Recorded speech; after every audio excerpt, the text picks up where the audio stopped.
योग वशिष्ठ का ये सूत्र कहता है, let violent winds which characterise the end of एons कल्पास blow, let all the oceans unite, let the 12 suns burn simultaneously, still no harm befalls one whose mind is extinct.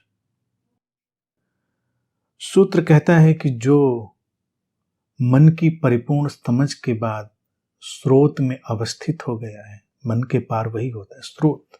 मन तो उसका मैनिफेस्टेशन था, अभिव्यक्ति थी।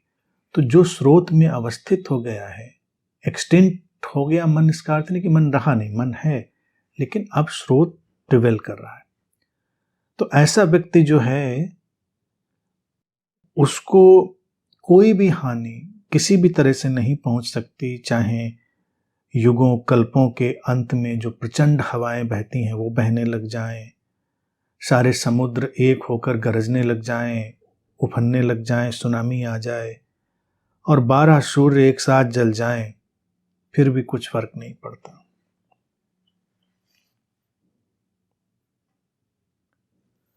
अगर हम भारतीय प्राचीन दर्शन की तरफ जाएं सनातन में, तो कितनी रोचक बात है। आज हम जानते हैं कि सूर्य एक ही नहीं है, अनेक हैं। अब यहाँ 12 की परिकल्पना कर ली, लेकिन अब हम जानते हैं गैलेक्सीज अनेकों हैं, सूर्य अनेकों हैं, यानी एक ही सूर्य नहीं है। और युगों के कल्पों के अंत पर जो प्रचंड स्थितियां बनती होंगी, उसको भी अपनी किसी अंतः प्रज्ञा से ऋषियों ने देखा होगा कि जब कुछ समाप्त हो रहा होता है तो वैसे माध्यम बनते हैं। जैसे मैंने अक्सर कहा है कि जब पत्तों को झरना होता है तो तेज हवाएं आ जाती हैं कहीं से, वो अस्तित्व का सहयोग उपहार है। पत्तों को झरना है, अटके हैं शाखों पर, अब प्रचंड हवाएं आएंगी और उनको बिखेर जाएंगी। तो ये परिकल्पना बड़ी सुंदर है कि जब कल्पांत हो रहा होगा, यानी कि एक टाइम सभ्यता विकसित हुई और समाप्त हो रही है, तब जो स्थितियां बनती होंगी वो बन जाएं, समुद्रों में सुनामी आ जाए और कैसी भी बाहरी परिदृश्य पर स्थितियां विकट से विकट बन जाएं, लेकिन एक स्रोत में स्थित व्यक्ति को वो हानि नहीं पहुंचाती। स्रोत में स्थित व्यक्ति को हानि नहीं पहुंचाती का अर्थ यह नहीं कि वो मरेगा नहीं, वो मिटेगा नहीं, कि जब सुनामी आ रही हो तो सबसे पहले पकड़ के उसी को वहां रखाओ, या 12 सूरज तो नहीं जलेंगे, अभी तो सर्दियां आ गई तो ठिठुरते पाले में उसको बिठाओ आसमान के नीचे, या जब सूरज जलता है हम लोगों के यहाँ मई जून में, तब उसको जाके भरी दोपहर में बांध दो कुर्सी पर, क्योंकि वो जलेगा नहीं। ऐसा नहीं है, वो जलेगा, बहेगा, टूटेगा, और कई बार तो आम व्यक्ति से ज्यादा, क्योंकि संवेदनशील है वो। लेकिन उसकी आंतरिक अवस्था में कोई परिवर्तन नहीं होगा। आंतरिक अवस्था में उसके कोई फर्क नहीं पड़ता। आंतरिक अवस्था वही रहती है, निश्चल, सागर की गहराई की तरह अप्रभावित, क्योंकि वो अब स्रोत की लीला को जान चुका है। वो जान चुका है जो जैसे होना है वैसे होता है। ऐसे व्यक्ति को कौन विचलित कर सकता है? जो काल चक्र के साथ लयबद्ध हो गया है, जो शाश्वत नियम के साथ लयबद्ध हो गया है, जो स्रोत के साथ अखंडित हो गया है, अनब्रोकन हो गया है, क्या फर्क पड़ेगा उसके ऊपर?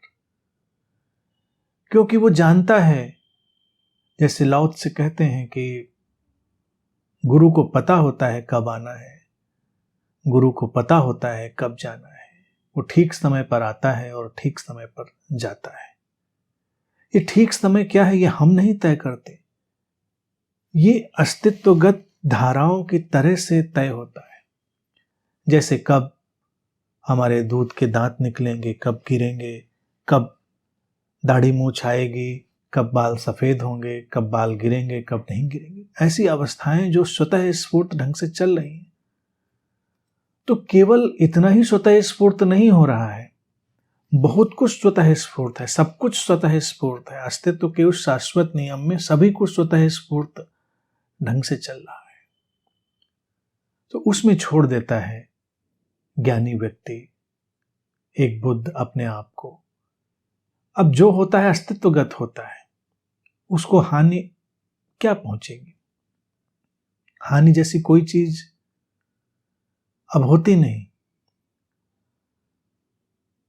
क्योंकि वो जानता है जो परिवर्तनशील है वो परिवर्तित होगा, जो अपरिवर्तनशील है वह अपरिवर्तनशील रहेगा। हमको हानि अर्थात दुख कब होता है? जब हम अपरिवर्तनशील को परिवर्तन के दायरे में खींचना चाहते हैं और परिवर्तनशील को अपरिवर्तनशील बना देना चाहते हैं, जबकि वैसा होगा नहीं। सारे जगत में मनुष्य का दुख यही है। और टोटल अंडरस्टैंडिंग हमको इस तरह से अस्तित्वगत बनाती है कि हम जानते हैं तो क्या समस्या है, लेकिन हम चूंकि ऐसे कॉन्सेप्ट से भरे हुए हैं कि अब ये होना चाहिए, अब ये नहीं होना चाहिए। कौन जानता है कब क्या होना चाहिए, कब क्या नहीं होना चाहिए? कौन जानता है कब धरती में कंपन आ जाने चाहिए? कौन जानता है कब धरती को स्थिर बना रहना चाहिए? एक लय चल रही है अस्तित्व की। तो ज्ञानी व्यक्ति उस लय के साथ पूरी तरह एकाकार है, इसीलिए उसको हानि नहीं पहुंचती। शरीर को हानि पहुंचेगी क्योंकि वो जानता है कि शरीर तो नष्ट होगा। सुकरात को जहर देंगे, मीरा को जहर देंगे तो वो मरेंगे। हम परिकल्पना करते हैं कि मीरा को जहर का प्याला देंगे, वो अमृत में बदल देंगे। कृष्ण भगवान आएंगे, टच करेंगे, अमृत में बदल जाएगा। तो इस बहाने हम कई मीराओं को जहर पिलाएंगे, और जिनका नहीं बदलेगा हम कहेंगे ये पक्की मीरा नहीं थी, ये पक्का सुकरात नहीं था। सुकरात तो खैर मर गया, वो ईमानदारी की बात थी। अब ईसाइयत जैसी चीजें हैं, वो कहेंगे भाई देखो सलीब पे चढ़ा और जीवित हो गया वो व्यक्ति, मसीहा था, तो हम चढ़ा कर देख लेंगे कि मसीहा होगा तो बच जाएगा, नहीं होगा तो मर जाएगा। ये सब मूर्खतापूर्ण बातें हैं।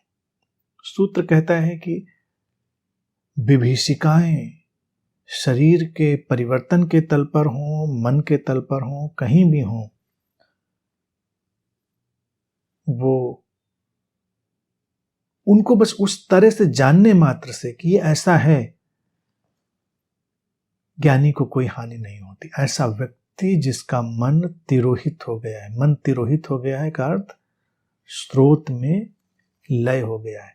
अब मन तिरोहित होने का मतलब ये नहीं सोच लेना चाहिए कि हमारे पास तो मन ही नहीं होगा, माइंड गायब हो जाएगा। मन तिरोहित जब होगा तो मन एक साफ शुद्ध इंस्ट्रूमेंट की तरह हो जाएगा। जैसे हमारा हाथ तिरोहित है इसलिए क्योंकि भीतर से जो ऊर्जा शक्ति उठती है वो उसके हिसाब से अपना काम कर देता है। लेकिन ये हाथ अगर अपनी आइडेंटिटी लेकर बैठ जाए तो भीतर से आते हुए जो ऊर्जा के स्पंदन है उनको समझ नहीं पाएगा और पैरालाइज हो जाएगा।